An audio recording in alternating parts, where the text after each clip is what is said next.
ఇప్పుడు బస్సు గురించి, రూట్ గురించి, టైం గురించి అడుగుతున్నారు. కానీ ఒక విషయం స్పష్టంగా చెప్తాను. ఈ వివరాలన్నీ అధికారిక విచారణ పూర్తయ్యాక మాత్రమే ఖచ్చితంగా చెప్పగలం. ఇప్పుడే ఈ టైంకి ఎక్కాడు, ఈ టైంకి దిగాడు, అక్కడికి వెళ్తున్నాడు అని చెప్పడం కరెక్ట్ కాదు. మనమే ఒక కథ రాసినట్టు అయిపోతుంది. అది వీడియో ఉద్దేశం కాదు. ఈ వీడియో ఉద్దేశం ఏంటంటే ఒక మానవ జీవితం ఎలా మధ్యలో నలిగిపోయిందో చూపించడం. ఈ కథలో అత్యంత విషాదకరమైన విషయం ఏంటంటే ఎవరూ గెలవలేదు. ఆ మహిళకు న్యాయం దొరికిందా అనే ప్రశ్న ఇంకా తెలియదు కూడా.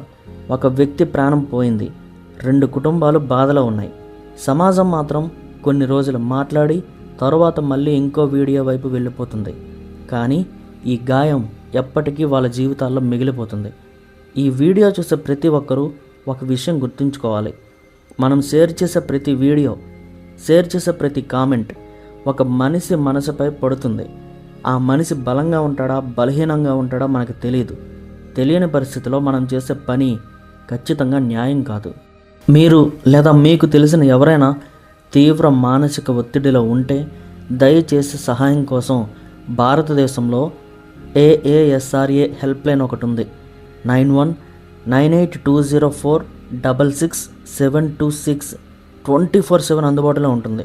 మాట్లాడడం ఒక బలహీనత కాదు, మాట్లాడకపోవడమే ప్రమాదం.